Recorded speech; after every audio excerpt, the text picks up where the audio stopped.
नमस्कार मित्रांनो, कुण्या राजाची गराणी या मालिकेच्या आजच्या भागामध्ये गुंजा ही क्लासवरून येते आणि रडतच ती आपल्या रूममध्ये स्वतःला कोंडून घेते आणि खूप रडत असते। मधु आणि विजय तिला आवाज देत असतात, परंतु गुंजा ही दरवाजा उघडत नसते।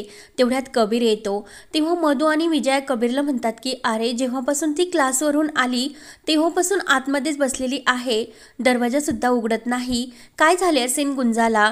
तेव्हा कबीर म्हणतो की थांबा 1 मिनिट। तर इकडे कबीर दरवाजाजवळ येतो आणि दरवाजाचा आवाज देऊन, गुंजा दरवाजा उघड, मी आहे कबीर। परंतु गुंजा काही दरवाजा उघडत नाही।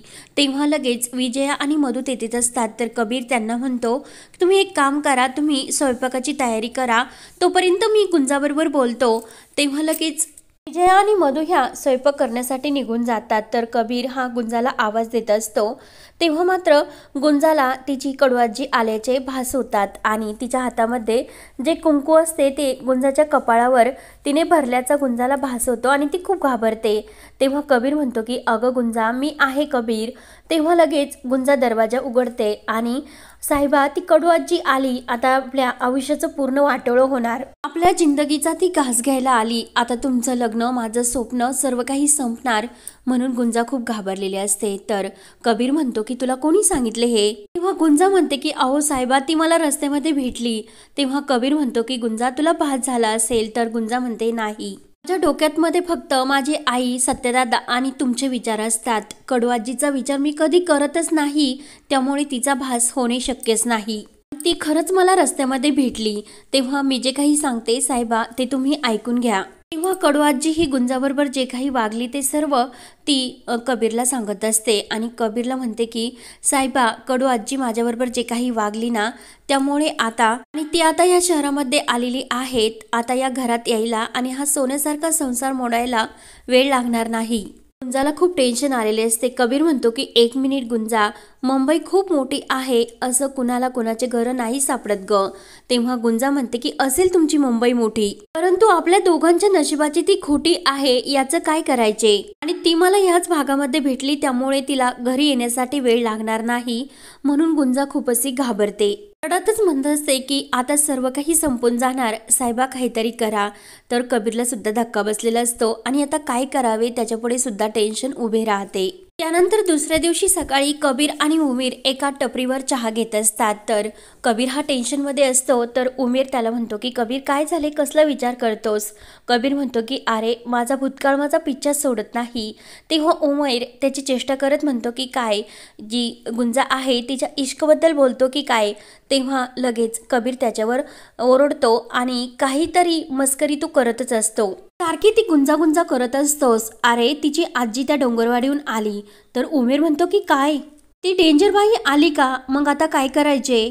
तेव्हा कबीर म्हणतो की आता माझ्या लग्नाचे काय होणार, आईला दिलेल्या वचनाचं। तेव्हा उमेर म्हणतो की अरे कबीर, लग्न हे वगैरे आईबाबांना दिलेले वचन म्हणून करायचे नसते, त्यासाठी प्रेम करायचे असते, एकमेकांमध्ये जीव गुंतून द्यायचा असतो। तेव्हा कबीर टेन्शनने उमेरला म्हणतो की अगोदर त्या आजीचं काय करायचं ते मला सांग। तेव्हा उमेर म्हणतो की कबीर, मला तुझ्या जीवनातील ही घालमेल कळते, कबीर तुझ्या वाटेने चाललास ना, तिकडून फक्त फरफटत जीवन तुझ्या वाट्याला येणार आणि प्रेम आणि नाती या विश्वासाने नाती ही घट्ट करायची असतात, जी नाती तू पाण्याने चिटकवण्याचा प्रयत्न करतो, त्यामुळे तुला समजावून काही उपयोग नाही रे। त्यानंतर इकडे घरी विजय आणि मधु ह्या गप्पा करत असतात की दिवाळी सुद्धा झाली आणि आता कबीरच्या लग्नाची तारीख सुद्धा जवळ आली। तर लगेच विजय म्हणते की अगं, कविता आणि सुबोधच्या लग्नाचा वाढदिवस सुद्धा आहे, त्यासाठी आपल्याला तयारी करायला नको का? तेवढ्यात गुंजा ही दरवाजाकडे बघत त्यांच्यासाठी चहा घेऊन येत असते। तिला तिच्या आजी येण्याची भीती वाटत असते। तेवढ्यात समोर एक बाई अंगावर चादर घेत गुंजाला दिसते। तेव्हा गुंजाचे तिच्याकडे लक्ष जाते आणि ती जोरात कडू आजी अशी बोलायला लागणार। तेव्हा लगेच मधु आणि विजय म्हणतात की अगं गुंजा, इतका गोड बडबडीत चहा करून ठेवला आणि कडू काय बोलते, काय झाले तुला? तेव्हा गुंजा म्हणते की मी ते काही दूध आणि पाणी म्हणजे टाकले ना, तेव्हा त्यामध्ये साखर जास्तच घातली आणि पाणी घालायचे विसरले, तेव्हा मी परत जाते आणि तुमच्यासाठी चहा बनवून घेऊन येते। तेव्हा लगेच गुंजा ही किचनमध्ये जाण्याऐवजी दरवाजाकडे जाते. विजय म्हणते की गुंजा काय झाले, दरवाजात कशाला चालली तू? तेव्हा गुंजा म्हणते की दरवाजा लावून घेते. तर मधू आणि विजय विचारतात की काय झाले ग? गुंजा म्हणते की कालच आम्हाला शिकवले की ध्वनी प्रदूषण आणि वायू प्रदूषण, आता तर खूप फटाके वाजले जातात, त्यामुळे एखादा फटाका जर आतमध्ये आले तर काय करायचं? तेव्हा मधू म्हणते की ठीक आहे, घे लावून दरवाजा. गुंजा दरवाजा लावते आणि परत आतमध्ये यायला लागते, तर तेवढ्यात दरवाजा वाजू लागतो. गुंजा खूपच घाबरते. तर विजय आणि ह्या मधू गुंजाकडे बघत असतात. तर विजय म्हणते की अगं सुंबासारखी काय उभी आहे, दरवाजा उघड, तुला आवाज येत नाही का? गुंजा घाबरतच दरवाजा उघडते आणि समोर माया आणि मृण्मयी आलेले असतात. तर गुंजा म्हणते की तुम्ही आहात का, मग या आतमध्ये. तेव्हा लगेच माया म्हणते की तुझं घर आहे का, म्हणून तू आम्हाला आतमध्ये येण्यासाठी सांगशील आणि आम्ही आतमध्ये येऊ तुझं ऐकून. तेव्हा मृण्मयी म्हणते की अगं आई, का तिचा कायम अपमान करत असते? तेव्हा माया ही मृण्मयीला नॉनसेन्स गर्ल असे बोलते आणि आतमध्ये येते. तेव्हा लगेच जो विजय असते ती म्हणत असते की माया वहिनी, गुंजाचा उद्धार करून झाला असला तर दरवाजामध्ये गाडीचा जो ड्रायव्हर असतो शांताराम, त्याच्या हातामध्ये कबीरच्या लग्नासाठी म्हणजे कबीरसाठी शेरवानी असते. तर लगेच विजय म्हणते की आओ, गुंजाचा उद्धार झाला असला तर तुम्ही त्यालासुद्धा त्याचा उद्धार करून आतमध्ये बोलवा ना. तेव्हा माया त्या शांतारामला आतमध्ये बोलावते आणि ती शेरवानी तेथे ठेवून जायला सांगते. तेव्हा लगेच मधू म्हणते की आजीला का बोलवले नाही मृण्मयी, कारण नातवाच्या लग्नाची तयारी कशी चालली, काय चालली हे तिने बघायला नको का? तेव्हा लगेच माया ही मधूवर रागवते. माया म्हणते की मी येथे महत्वाच्या कामासाठी आले आणि तुमची ही काय फालतूगिरी लावली. तेव्हा विजय मुद्दाम मायाला टोमणे देत म्हणते की अगं मधू, आपल्या जत्रेमध्ये जो काही जादूगार आहे ना, जादूचे प्रयोग करून तो दाखवत असतो, त्याचा सुद्धा ड्रेस या शेरवानीसारखाच आहे ना. तेव्हा मात्र मायेला आणखीन राग येतो. तर मृण्मयी आणि मधूला हसू येते. तेव्हा विजय पुन्हा म्हणते की छान आहे बरं का वहिनी शेरवानी. तेव्हा लगेच माया म्हणते की मला टोमणे वगैरे मारू नका, परंतु फॅशन आणि स्टाईल यामधील भेदभाव हा समजण्यासाठी आपल्याला काही मोठी लग्न ही अटेंड करावी लागते आणि तुम्हाला ते काय समजणार, आणि अशा लग्नाला तुम्हाला बोलवणार तरी कोण, कारण मिडल क्लास लोक आहेत तुम्ही. तर मृण्मयीला आईचा राग येत असतो. तू हे काय बोलतेस मम्मा, आपण फक्त त्यांना शेरवानी दाखवण्यासाठी आलोत आणि तू त्यांना हे काय अपमान करत असते कायम. तेव्हा माया त्या शेरवानीबद्दल सांगते की या शेरवानीवर हाताने वर्क केलेले असते आणि ती वर्क करताना त्यामध्ये सोन्याच्या तारा ह्या जॉईन कराव्या लागतात. मोठमोठ्या बिझनेसमॅनची मुलं आणि जावई लग्नामध्ये अशी शेरवानी घालतात, पण तुम्हाला ते काय समजणार, कारण तुम्ही मिडल क्लास लोक. तेव्हा मृण्मयी लगेच मध्येच बोलते आणि मधू आणि मधू काकू, आपल्याला ह्या शेरवानीमध्ये काही बदल आपल्या मनासारखे जर करायचे असतील तर ते आपण करू शकतो.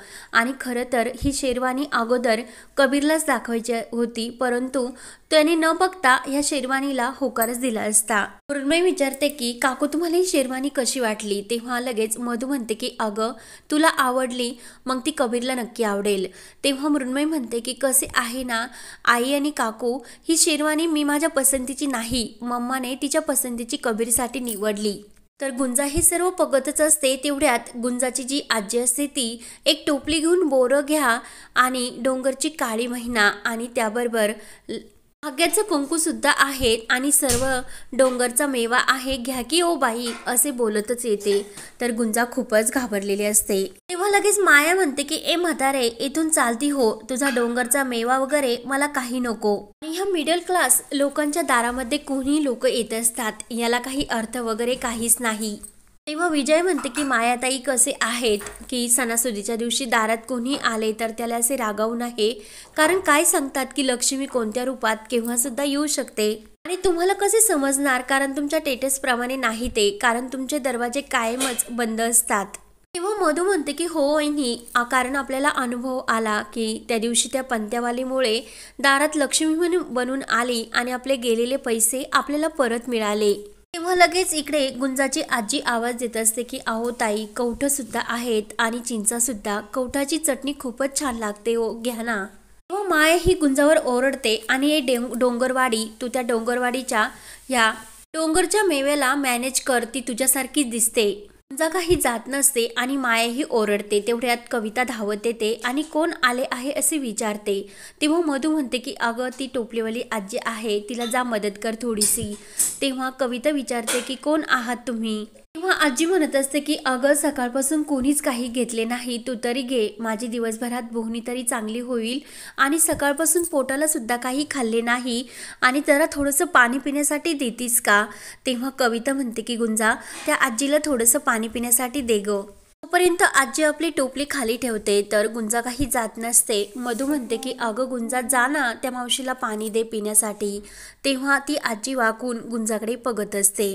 कविता म्हणत असते की एका मुलीची खरंच मज्जा आहे, कारण हे शेरवानी कबीर भाऊजींचीच असणार आणि खरंच एका मुलीचा नवरा खूपच सुंदर दिसणार. तेव्हा मात्र आजी हे सर्व बोलणे ऐकत असते आणि तो कबीर म्हणजे या गुंजाचा नवराच आहे ना. गावच्या प्रथेप्रमाणे मी त्यांचं लग्न लावून दिले आणि आता त्याचं परत लग्न होणार की काय. आणि वा साहेबा वा, या भोळ्या चेहऱ्यामागे असा माणूस दडलेला होता की काय. म्हणजे आजीला कबीरचं दुसरं लग्न आहे हे तिच्या लक्षात येते. तर गुंजा दबकत पावलांनी रडतच पाणी घेऊन येत असते. पण आता मी तुम्हाला दोघांना सोसतात नाही सोडणार, मला सुद्धा कडू आजी म्हणतात. तेव्हा गुंजाही दरवाजात पाणी घेऊन थांबलेली असते. तर हा भाग येथे संपतो.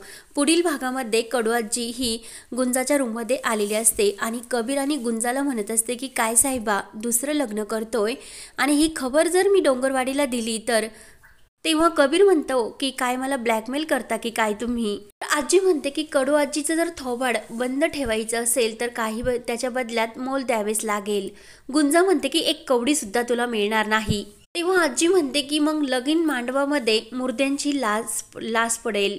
तेव्हा आता पुढे काय काय होत राहणार हे पाहण्यासाठी चॅनलला नक्की सबस्क्राईब करत राहा. धन्यवाद.